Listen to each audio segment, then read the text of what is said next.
ब्राह्मणी का स्वयं मरने के लिए उद्यत होकर पति से जीवित रहने के लिए अनुरोध करना। ब्राह्मणी बोली, प्राणनाथ, आपको साधारण मनुष्यों की भांति कभी संताप नहीं करना चाहिए। आप विद्वान हैं, आपके लिए यह संताप का अवसर नहीं है। एक ना एक दिन संसार में सभी मनुष्यों को अवश्य मरना पड़ेगा, अतः जो बात अवश्य होने वाली है उसके लिए यहाँ शोक करने की आवश्यकता नहीं है। पत्नी, पुत्र और पुत्री ये सब अपने ही लिए अभीष्ट होते हैं। आप उत्तम बुद्धि विवेक का आश्रय लेकर शोक संताप छोड़िए। मैं स्वयं वहाँ राक्षस के समीप चली जाऊंगी। पत्नी के लिए लोक में सबसे बढ़कर यही सनातन कर्तव्य है कि वह अपने प्राणों को भी न्यौछावर करके पति की भलाई करे।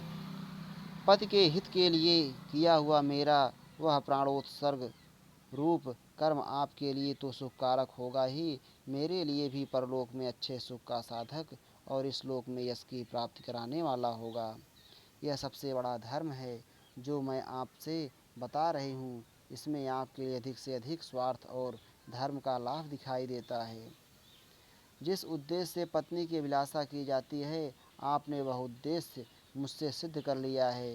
एक पुत्री और एक पुत्र आपके द्वारा मेरे गर्भ से उत्पन्न हो चुके हैं। इस प्रकार आपने मुझे भी पूर्ण कर दिया है। इन दोनों संतानों का पालन पोषण और संरक्षण करने में आप समर्थ हैं। आपकी तरह मैं इन दोनों के पालन पोषण और रक्षा की व्यवस्था नहीं कर सकूंगी। मेरे सर्वस्व के स्वामी प्राणेश्वर, आपके न रहने पर मेरे इन दोनों बच्चों की क्या दशा होगी। मैं किस तरह इन बालकों का भरण पोषण करूंगी। मेरा पुत्र अभी बालक है। आपके बिना मैं अनाथ विधवा सन्मार्ग पर स्थित रहकर इन दोनों बच्चों को कैसे जिलाऊंगी।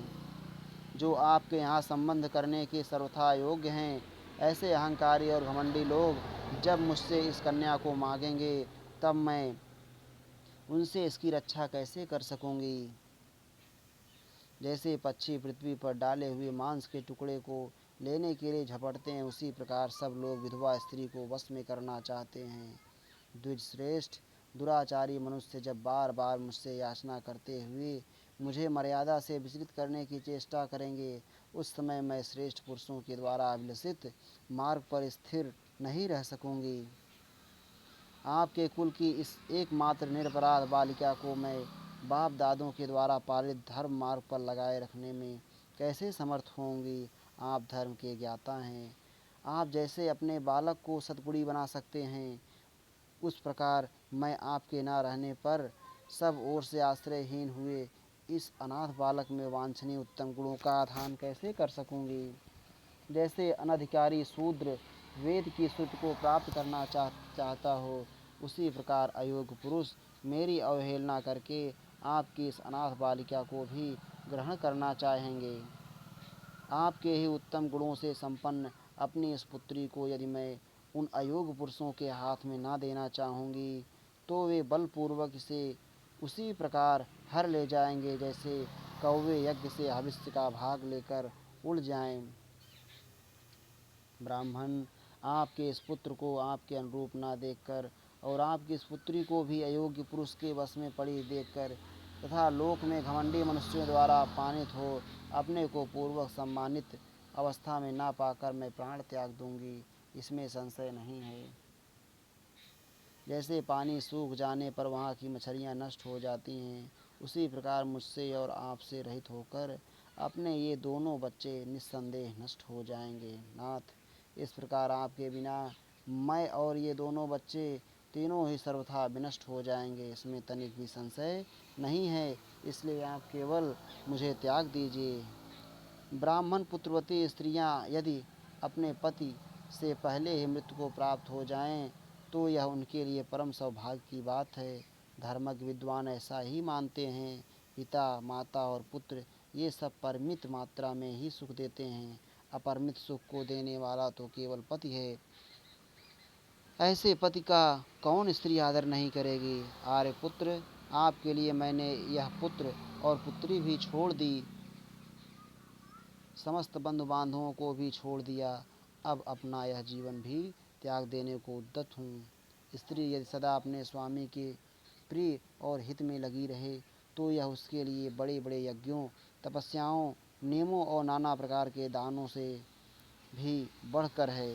अतः मैं जो यह कार्य करना चाहती हूँ, यह श्रेष्ठ पुरुषों से सम्मत धर्म है और आपके तथा इस कुल के लिए सर्वथा अनुकूल एवं हितकारक है। अनुकूल संतान, धन, प्रिय, सुहृद तथा पत्नी, ये सभी आपद धर्म से छूटने के लिए ही वांछनीय हैं, ऐसा साधु पुरुषों का मत है।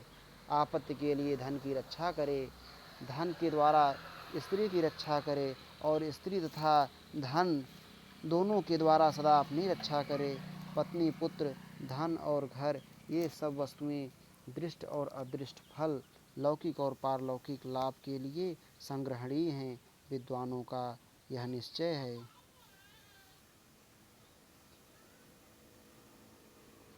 एक ओर संपूर्ण कुल हो, दूसरी ओर उस कुल की वृद्धि करने वाला शरीर हो, तो उन दोनों की तुलना करने पर वह सारा कुल उस शरीर के बराबर नहीं हो सकता। यह विद्वानों का निश्चय है। आर्य, अतः आप मेरे द्वारा अभीष्ट कार्य की सिद्ध कीजिए और स्वयं प्रयत्न करके अपने को इस संकट से बचाइए। मुझे राक्षस के पास जाने की आज्ञा दीजिए और मेरे दोनों बच्चों का पालन कीजिए। धर्मज्ञ विद्वानों ने धर्म निर्णय के प्रसंग में नारी को अवध्य बताया है। राक्षसों को भी लोग धर्मज्ञ कहते हैं, इसलिए संभव है वह राक्षस भी मुझे स्त्री समझकर ना मारे। पुरुष वहाँ जाए तो वह राक्षस उनका वध कर ही डालेगा, इसमें संशय नहीं है। परंतु स्त्रियों के वध में संदेह है। यदि राक्षस ने धर्म का विचार किया तो मेरे बच जाने की आशा है। अतः धर्मज्ञ आर्यपुत्र, आप मुझे ही वहाँ भेजें। मैंने सब प्रकार के भोग लिए, मन को प्रिय लगने वाली वस्तुएं प्राप्त कर लीं, महान धर्म का अनुष्ठान भी पूरा कर लिया, आपसे प्यारी संतान भी प्राप्त कर ली। अब यदि मेरी मृत्यु भी हो जाए तो उससे मुझे दुख ना होगा। मुझसे पुत्र उत्पन्न हो गया, मैं बूढ़ी भी हो चली, सदा आपका प्रिय करने की इच्छा रखती आई हूँ। इन सब बातों पर विचार करके ही अब मैं मरने का निश्चय कर रही हूँ। आर्य, मुझे त्याग करके आप दूसरी स्त्री भी प्राप्त कर सकते हैं, उससे आपका गृहस्थ धर्म पुनः प्रतिष्ठित हो जाएगा। कल्याण स्वरूप हृदयेश्वर बहुत सी स्त्रियों से विवाह करने वाले पुरुषों को भी पाप नहीं लगता, परंतु स्त्रियों को अपने पूर्व पति का उल्लंघन करने पर बड़ा भारी पाप लगता है। इन सब बातों को विचार करके और अपने देह के त्याग को निंदित कर्म मानकर आप अब शीघ्र ही अपने कुल को और इन दोनों बच्चों को भी संकट से बचा लीजिए। वैशंपायन जी कहते हैं, भारत, ब्राह्मणी के यूँ कहने पर उसके पति ब्राह्मण देवता अत्यंत दुखी हो उसे हृदय से लगाकर उसके साथ ही धीरे धीरे आंसू बहाने लगे। इत श्री महाभारते आदि पर्वणि बकवध पर्वणि ब्राह्मणी वाक्ये सत्यपंचाशक अधिक शतमो अध्याय है। इस प्रकार श्री महाभारत आदि पर्व के अंतर्गत बकवध पर्व में ब्राह्मणी वाक्य विषयक 157वां अध्याय पूरा हुआ। श्री राधा वल्लभ लाल की जय।